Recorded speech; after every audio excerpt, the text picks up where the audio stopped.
And we are here sa San Juan Arena, and nagtapos po ang second set with Air Force winning that one 23-25. And we can see your set 2 statistics. Set number 2, Army, although mas marami sila naging atake kesa sa Air Force, ang naging sandata naman ng Air Force at set number 2 was the block and the service, and both teams did pretty well in terms of controlling their errors with only 6 errors each. So this was a very good match for the Philippine Air Force, and syempre Philippine Army definitely would like to finish this off in 4 sets.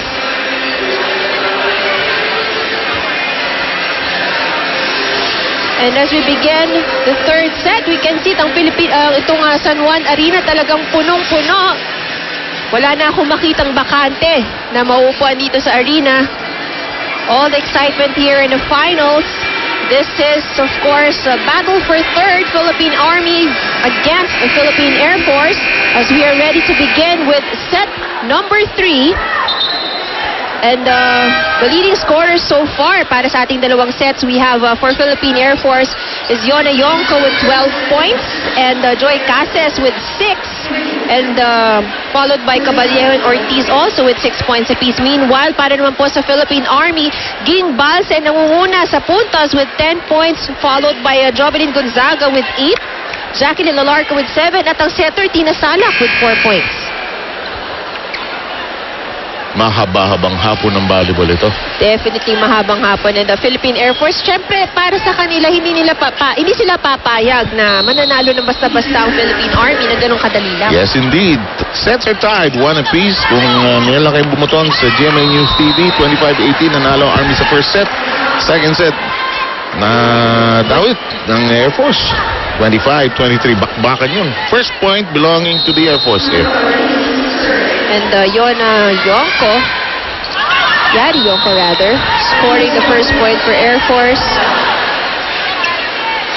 I think everything they wanted to do, that's Air Force, they were able to do it despite nung nagkakakaba-kaba nung dulo ng set, ano?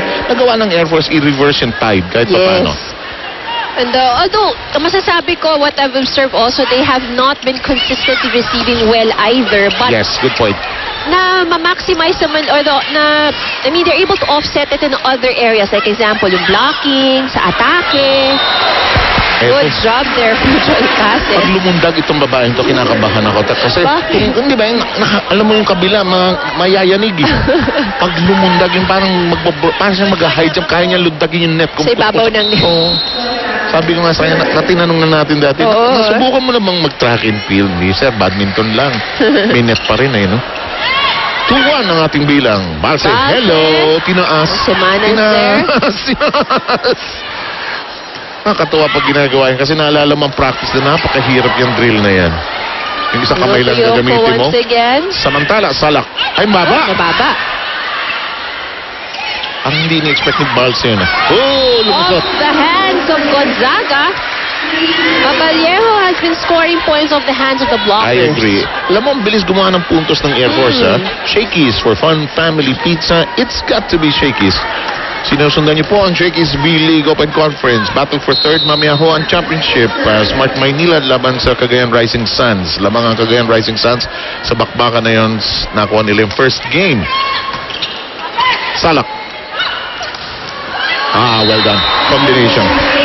A little hesitation from Joy Cases. Nakatapat na siya actually. Let's try to take a look if we can at that last play. Watch this. It was Daki's long ball.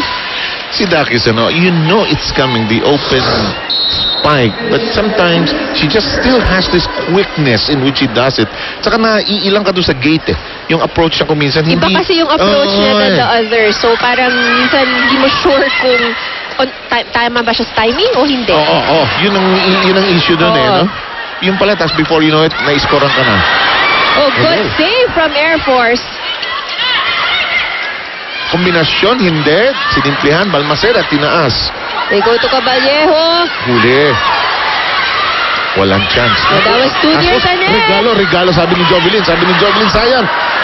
Caballero, nagkagulo. That was outside. Sumobra ang kabig ni Caballero. I think once again she was trying to, aim for the hands of the blocker.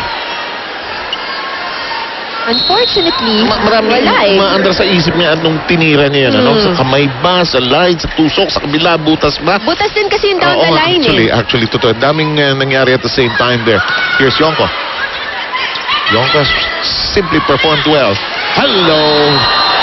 And the ball is not alive according to the referee. And Although, Semana is just so dejected because even Clarence Esteban is just so frustrated because they felt that they had put the ball in play. Let's see.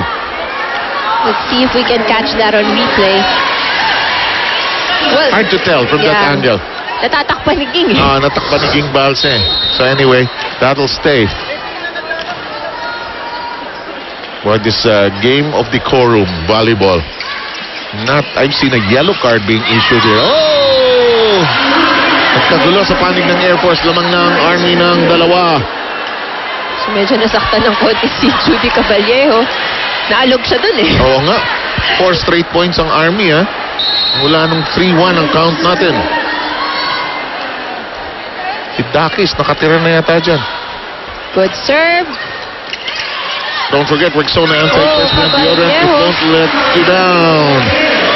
Si Judy nagiging very reliable na rin. Ano? Nung bago yan, nahihiya pang pumalo nung una yan. Eh. Medyo she's accustomed to the role. I have to score. Yonko ang magsaserve. Yung height ni Yonko pang volleyball. Regalo. Sorry kailangan paluin kita sa ulo. Last touch with the Army. So the point goes to Air Force. I think Judy was apologizing to Tina. Sabi niya, okay lang. It's like a badminton, sorry. Yan. Diba? Sa badminton nangyayari yan. I love that part of the game of badminton. Yung napaluan, namukaan. Sorry. Pero sa loob-loob niya. Sige, gagantihan kita. Okay lang. Gagantihan kita. Hulugan kita. I-reverse kita. 6-5. Bagsak na yung bola nun. We've seen, this is not just a battle for a third. We've seen some very magnificent, well-orchestrated plays here. Lots of gutsiness, in fact, by both sides. Gonzaga, huwag kalimutan, Axel ang official outfitter ng Shakey's B-League. Quick play to King Balse. Always effective for Philippine Army. Tinusukan kayo ng veterana. Malakas din siya pumalo. Yes. To begin Malakas. with. Saka may angulo itong siging pag pumapalo eh. So, Naplakan mo na, hahanapan ka pa ng lihis eh. Si Mana? De Ramos off the block. Off the hands of King Balse. Hindi ko makalimutan yung timeout ni Clarence Esteban kanina. Nung medyo halos hindi pa sigurado kasala yung second set. Wendy, gawan mo ng paraan. At wala nang ginawa si Wendy, kundi gawan ng paraan. Buong laro. She's playing so well, Rhea de Maculangan hasn't had a chance to be setter today. Salak, Bautista out. Makukunin pa dapat ni Wendy eh. Eto, Ivy, and umabot na tayo sa technical timeout. Hihinto tayo sandali. Lamang ang Army dito sa third set.